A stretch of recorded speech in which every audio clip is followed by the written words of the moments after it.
September 1958, the Oklahoma Panhandle, Cimarron County, where the land runs flat to the edge of the sky and the dust still remembers the 30s.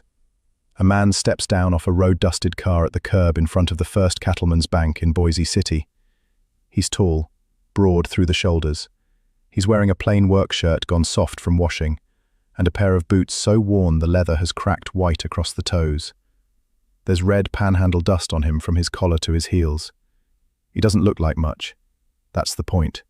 That's the whole point of this story. He pushes through the glass door into the cool of the bank, and he stands a moment, hat in his hands, waiting his turn like any other working man. Behind the big desk at the back sits the bank's manager. His name is Vernon Cobb. His suit is pressed, his shoes are shined to a mirror, and when he looks up and sees the dusty stranger in the cracked boots standing there, something passes across his face that he doesn't even bother to hide. It's a small smile, the kind of smile a certain kind of man gives a certain kind of man. "Help you with something?" Cobb says, and he lets his eyes drop, slow and obvious, all the way down to those broken-down boots, and he lets the smile widen. The dusty stranger looks at that smile a long moment. Then he says, quiet, "I've come about the Aldridge place." Nobody in that bank recognizes the tall man yet. By the end of this story, Vernon Cobb is going to wish to God he had stood up when that man walked in. Here is the story. To understand what that dusty stranger had come to do, you have to know the family it was done for. The Aldridges had farmed that stretch of Cimarron County for 3 generations. Tom Aldridge's grandfather had come out in a wagon in 1906, when the Panhandle was still raw and unbroken, and he'd put a plough into ground that had never known one. He'd built a soddy first, then a frame house, then a barn. He'd planted the first windbreak of elms that, 50 years on, still stood between the house and the worst of the wind. Then came the 30s, the Dust Bowl. Cimarron County was as close to the dead center of it as any place on this earth. The Aldridges had watched the topsoil, 3 generations of it, lift off the fields and march away in black walls 1,000 feet high, day after day, year after year. The crops failed, the cattle died. Half the county packed up and went to California and never came back. The Aldridges stayed. The story the family told most often around their own supper table wasn't about the good years. It was about the worst one, 1935, the year of the black blizzard they all just called Black Sunday. Tom's father, Walter Aldridge, was a young man then, newly married, with his own father dying slow in the back bedroom. Walter used to tell it the same way every time, his voice dropping low so the children leaned in. It had been a clear, almost warm April afternoon, the first decent day in weeks. People had come out of their houses to breathe, and then, on the northern horizon, they'd seen it. A wall, black and 1,000 feet high, rolling toward them faster than a car could drive, swallowing the sky as it came. Birds flew ahead of it in a panic. The temperature dropped 30 degrees in a minute. Walter had grabbed his wife and run for the house, and they'd hung wet sheets over the windows and stuffed rags under the doors, and still the dust came in. It came in through the keyholes. It sifted down from the ceiling. By the height of it, Walter said, you could not see your own hand held out in front of your face, inside your own kitchen, at 4 o'clock in the afternoon, with every lamp lit. They'd lain on the floor, with wet cloths over their mouths so they wouldn't choke, and listened to the static crackle of the dust against the glass, and waited to find out if there'd be a farm left in the morning. There was. Barely. Half the topsoil of the north field had blown to Kansas. But the house stood, and the windbreak of elms, young then, planted by Walter's own father just a few years before, those elms had held. They'd caught the worst of the blow and lived. That's what land is, Walter Aldridge used to tell young Tom, and what Tom would one day tell his own children. It's not the dirt. The dirt comes and goes. It's whether you stay. It's whether you hold on when the sky itself is trying to take it from you. We held on. That's the whole story of this family. We held on. Tom Aldridge was cut from the same leather. He married a schoolteacher's daughter named Ruth in 1944, just before he shipped out, because Tom Aldridge had gone to the war too, and that is a part of this story we'll come back to. He came home in 46, took over the farm when his father's heart gave out, and built it back up, year by patient year. By the 1950s, the Aldridge place ran 480 acres of wheat and grass, and a small herd, and it was finally, starting to thrive again, the way the old man had always dreamed it would. Tom and Ruth had 2 children, a boy, Daniel, 12, and a girl, Sarah, 9. And then, in January of 1958, Tom Aldridge died. It was sudden. A tractor turned over on him in the North Field on an icy morning, and by the time the neighbor found him, it was too late. 43 years old. Ruth buried her husband in the cold ground beside his father and his grandfather, in the little family plot under the elms Tom's grandfather had planted. And then she found out the farm was already in trouble. Tom Aldridge, like a lot of farmers, had carried a loan against the land. He'd taken it 2 years back, a good year, a hopeful year, to buy new equipment and put in a deep well, the kind of investment a man makes when he means to hand his children something better than he got. The note was at the First Cattlemen's Bank. Tom had never missed a payment in his life, but Tom had also never written down where everything stood, because Tom had always meant to be there to handle it himself. When he died in January, the payments stopped, while Ruth was still numb with grief, still trying to keep her 2 children fed and the stock watered through a Panhandle winter. By the time she'd gathered herself enough to walk into the bank and ask what was owed, Vernon Cobb was already 3 steps ahead of her. There was a clause in the note. The death of the borrower could trigger the full balance coming due. Cobb invoked it. He gave Ruth Aldridge 60 days to pay the entire loan, over $9,000, or lose the farm. She didn't have $9,000. She didn't have $900. In those 60 days, Ruth Aldridge did everything a person could do. She drove to 2 other banks, one in Guyman, one clear over in Texas County, and sat across from 2 more men in 2 more pressed suits, and asked them to take over the note. Both turned her down. A widow, 2 children, a farm with a death on the deed, and a Dust Bowl history in the soil. Too much risk, they said. Nothing personal, they said. It is a particular cruelty, the way men can do a cruel thing and call it nothing personal. She wrote to Tom's old army outfit, thinking maybe there was some pension, some benefit, some door she didn't know to knock on. The letters came back slow and said little. The wheels of the government turned, but they turned far too slow to beat Vernon Cobb's 60 days. She sold the herd. Got a poor price for it too, because everyone in the county knew a forced sale when they saw one, and bid accordingly. She sold Tom's good tractor, the one he'd taken the loan to buy, the one he'd died beneath, and she could barely watch it drive away.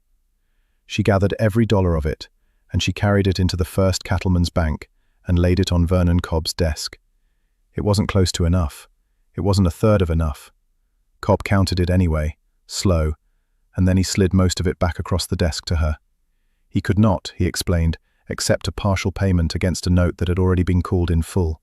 The rules did not allow it. He was sure she understood. Business was business. Ruth Aldridge stood up, gathered the money her dead husband's labor had earned, and walked out of that bank with her back straight and her eyes dry, because she would not let Vernon Cobb see her cry. She saved that for the truck. She saved that for the dark. And here was the part that wasn't in any rulebook. Even before the 60 days were up, Vernon Cobb already had a buyer lined up for the Aldridge place. A land speculator out of Amarillo named Harlan Voss, who'd been quietly buying up widow farms and busted out spreads all across the Panhandle for cents on the dollar. Voss got the Aldridge place, 480 good acres, the house, the barn, the well Tom had died still paying for a little over what was owed on the note, a fraction of what the land was worth. The day the deed transferred, Ruth Aldridge and her 2 children loaded what they could into a borrowed truck and moved into 2 rooms behind her cousin's hardware store in town. She'd lost her husband. She'd lost his father's land and his grandfather's land, and she'd lost it to a man in shined shoes who never once stopped smiling. That was the villain. Not just Vernon Cobb and not just Harlan Voss.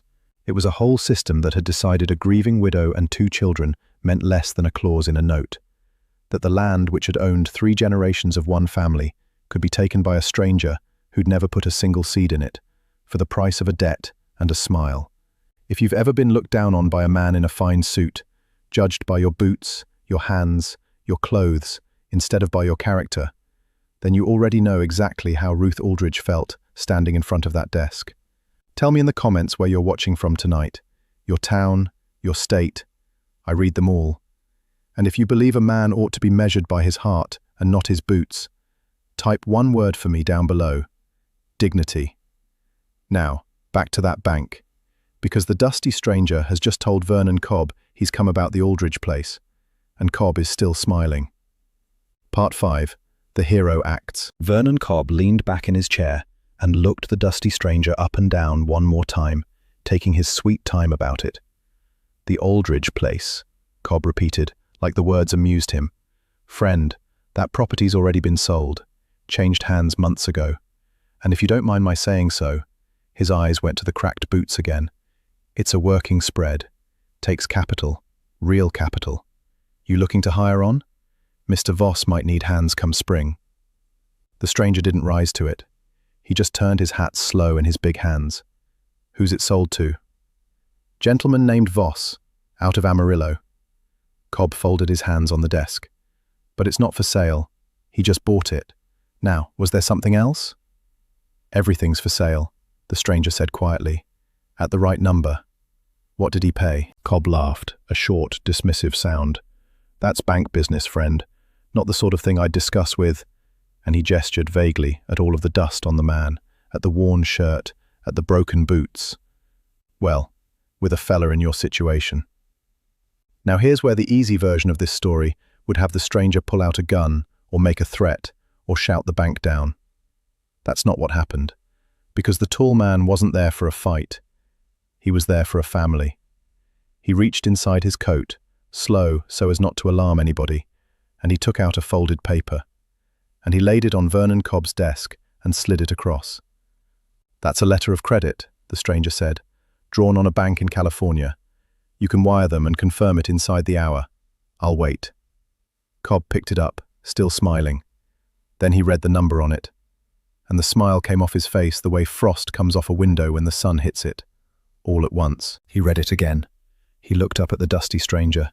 He looked down at the boots, and for the first time, Vernon Cobb could not make those two things line up in his head. I'd have to call Mr. Voss, Cobb said. His voice had changed. He'd have to agree to sell. I can't just... Then call him, the stranger said. But before the cash, there was the matter of Harlan Voss himself.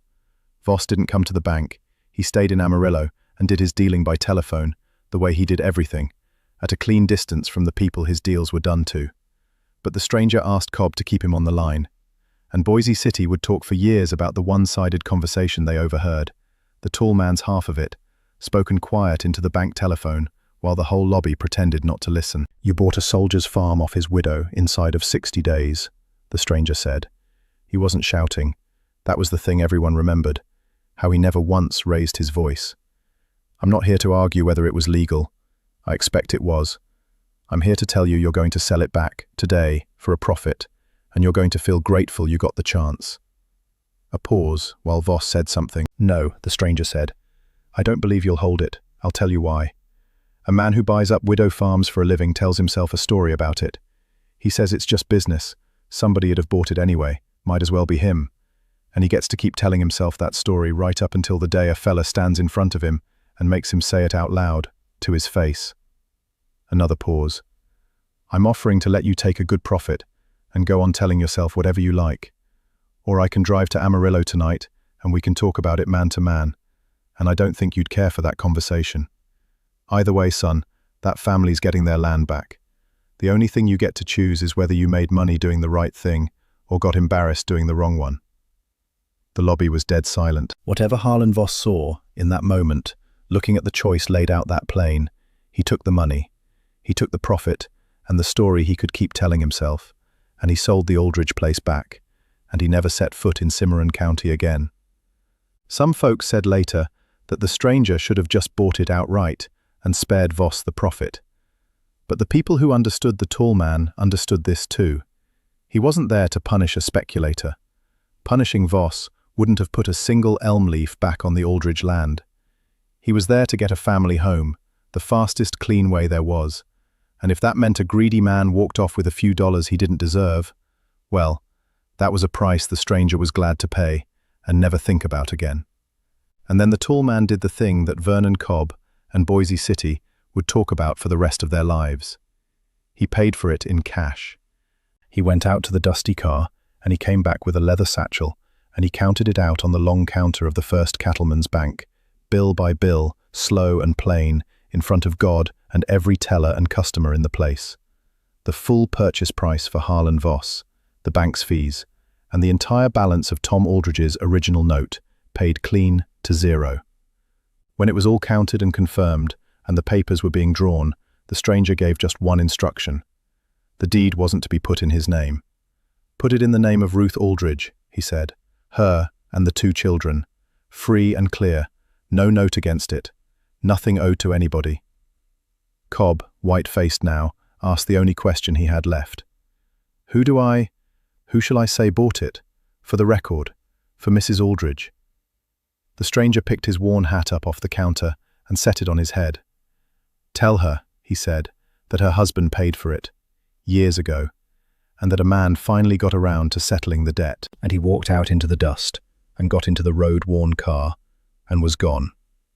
Now stop and think about what really happened in that bank. A man walked in looking like nothing. A man who could have worn a fine suit and shined shoes and demanded the respect his money could buy. He chose not to. He let Vernon Cobb laugh at his boots.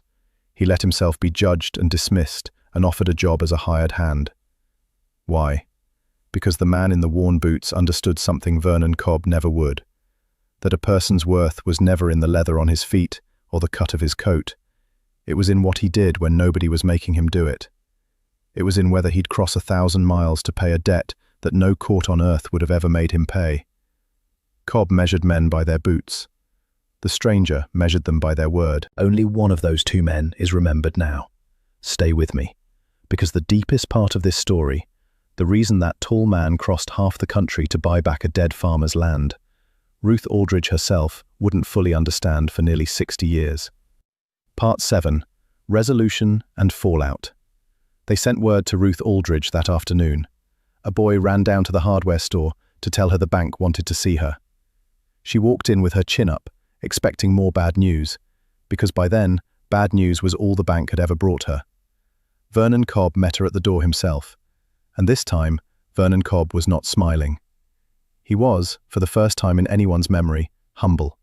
He sat Ruth down, and he told her, as plain as he could manage, that the Aldridge farm was hers again, free and clear, paid in full, not a dollar owed against it. Ruth Aldridge did not believe him. She made him show her the papers. She read them twice. She saw her own name on the deed, and her children's names, and the words, "paid in full," and she put her face in her hands and wept right there in the First Cattlemen's Bank, in front of the man who'd taken everything and the papers that had given it all back. "Who?" she finally managed. "Who did this? I have to thank him. I have to." And Cobb gave her the only answer he had, the message the stranger had left. "He said to tell you your husband paid for it, years ago, and that a man finally got around to settling the debt."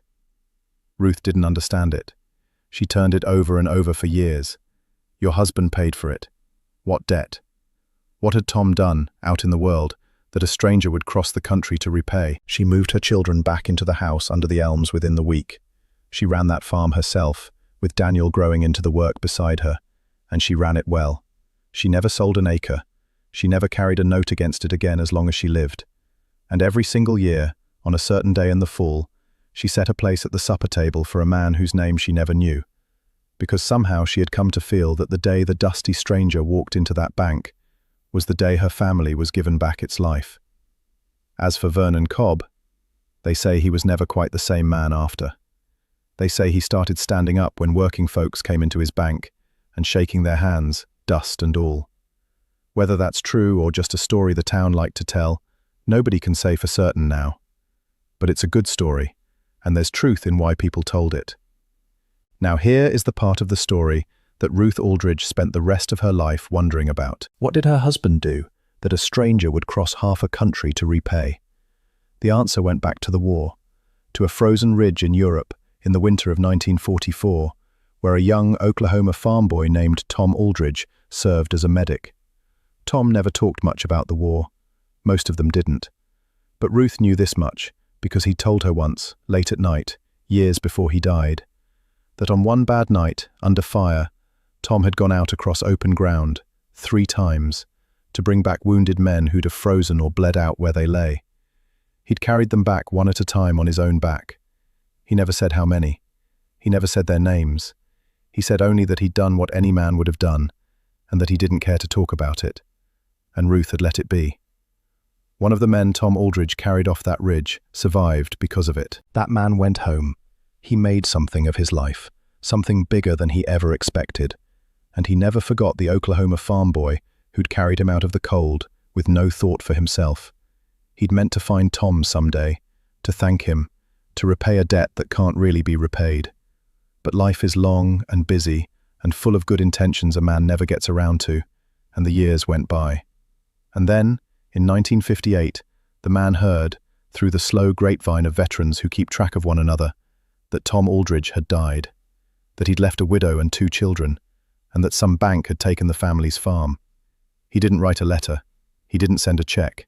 He got in a plain car, and he put on his oldest boots, and he drove to the Oklahoma Panhandle to settle a debt the only way he figured a man like Tom Aldridge would have respected, quietly, in full, and without ever asking for thanks. He let the banker laugh at his boots, because the boots didn't matter.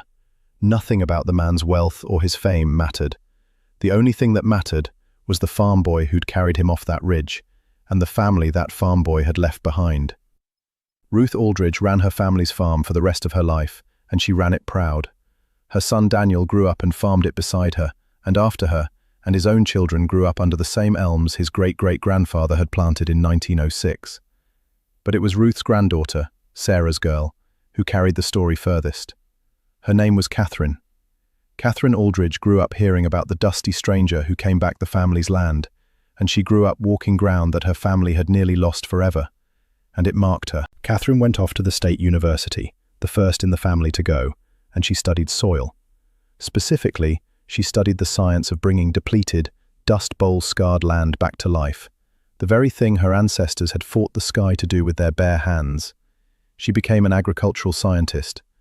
By the 2000s, she was one of the leading researchers in the country on restoring eroded plains soil, and the test plots where she proved her best work were on the Aldridge land itself, the same 480 acres a tall stranger had bought back in cash in 1958. The land had owned 5 generations of Aldridges, and because of one man's quiet debt, it would own more. Catherine Aldridge gave a talk once at a big agricultural conference late in her career. Hundreds of scientists in the room. She was supposed to speak about soil chemistry, about the work she'd done bringing the family's dust-scarred acres back to deep, dark, living earth. She started somewhere else instead. She told them about a wall of dust 1,000 feet high and a family that lay on the floor with wet cloths over their mouths and held on. She told them about a windbreak of elms planted by a man who'd never lived to see them grown. She told them about a young medic on a frozen ridge who carried strangers out of the cold, and a banker who laughed at a pair of worn boots, and a tall man who counted out a fortune on a bank counter and asked for nothing but that someone, someday, tell the children what kind of man their grandfather had been. "I study soil," Catherine told that silent room. "I have spent my whole life learning how to take land that has been depleted, eroded, written off as dead, and bring it back. And I want to tell you the most important thing I have ever learned about ruined ground." She paused. "It is the exact same thing my family learned about ruined lives. Nothing is ever as finished as it looks. The seed is still down there. The thing just needs someone to believe it's worth the work of bringing back. My great-grandfather believed it about the dirt. A stranger in worn boots believed it about my family. I am standing here because both of them were right." She got a standing ovation, that day, from a room full of scientists who'd come to hear about chemistry. But that's not the part Catherine treasured. The part she treasured came after, when an old man made his way slowly down to the front. He had farmed the Panhandle his whole life, he said. He'd been a boy in Cimarron County in 1958, and he remembered. He remembered the day a dusty stranger walked into the bank in Boise City, and the day the Aldridge family came home. "I never knew who he was," the old man told Catherine, his eyes wet. "Nobody did. We just knew it was the finest thing any of us ever saw." Catherine took the old man's hand. By then she knew exactly who the stranger had been, but she kept the secret, the way her family always had. Some gifts are bigger for being given quietly. Ruth Aldridge passed in 1999, 92 years old, in the house under the elms. To the end of her days, She never knew the name of the man who saved her family. She kept one thing of his, though, the only thing he left behind. When the stranger had counted out that cash on the bank counter all those years ago, he'd set down on the corner of it, almost absent-mindedly, a folded slip of paper. A teller had saved it and given it to Ruth with the deed papers. On it, in a steady hand, were a few words and nothing else. Ruth kept that slip of paper in her Bible for 41 years and never did puzzle out its full meaning. And beside it, the family kept one more thing. Years after the stranger's visit, a small package had arrived at the farm with no return address. Inside was a pair of worn boots, cracked white across the toes, and a sealed envelope marked, "For the Aldridge family," to be opened when the children's children work this land. They kept the boots and the sealed letter together, unopened, honoring the words on the front of it. And it was Catherine, the soil scientist, the children's children working the land, who finally opened that envelope in the year 2017. Inside the envelope was a single sheet of paper, written in the same steady hand as the slip in Ruth's Bible. It said that the writer had owed a debt to Tom Aldridge that no money could ever truly pay, that on a frozen night in 1944, Tom had carried him off a ridge and out of the cold, when leaving him would have been the easier thing, and that every good year the writer had been given since was, in a sense, a year Tom Aldridge had handed him. It said, "I bought no farm. I returned nothing that wasn't already owed. A man named Tom Aldridge paid for that land long before I did, on a ridge he never spoke of, for a stranger he never expected to see again. I only carried the money. He carried me. Tell his grandchildren what kind of man their grandfather was. That is the only thing I ask, and the only payment I'll ever want." And it was signed, not with the name the world knew from the screen, but the way a man signs when he wants to be remembered just as himself. Marion Robert Morrison. Catherine Aldridge set the letter down with shaking hands, because she knew that name. Anyone of her grandmother's generation knew it. Marion Robert Morrison was the name John Wayne was born with, the name on his birth certificate before Hollywood ever gave him the other. The dusty stranger in the worn boots, the man Vernon Cobb had laughed at, the man who let himself be judged and dismissed so he could quietly pay a dead soldier's debt and never take a word of credit for it, was the Duke. Today, those worn boots sit in a glass case at the Cimarron Heritage Center, donated by Catherine Aldridge, along with the letter and the slip of paper from her grandmother's Bible. The little placard tells the story of the Aldridge family, 5 generations on the same Panhandle ground, and of the day in 1958 their farm came home. It does not name the man who bought it back. That was his own wish, written plain in the letter. He never wanted his name on it. He never wanted credit for paying a debt he believed was Tom Aldridge's to claim, not his. But now you know. The next time a man in fine clothes looks down on someone for their worn boots, their rough hands, their dusty coat, remember Vernon Cobb. Remember that the finest man who ever walked into that bank was the one the banker laughed at. And remember that you can never, ever tell a person's worth by their boots. They don't make men like John Wayne anymore, and they don't make men like Tom Aldridge anymore either. The quiet ones, the ones who carry other men off the ridge and never say a word about it for the rest of their lives. If this story moved you, do one thing in their memory. Share it with someone who's ever been judged by how they looked instead of who they were. Tell them their worth was never in their boots. Tell me in the comments where you're watching from tonight. I read every one. And hit subscribe. There's a new John Wayne story here every night at midnight. And down below, type the one word that means a person should be measured by their heart and not their boots. Type it for Tom Aldridge and for the family who came home. Dignity.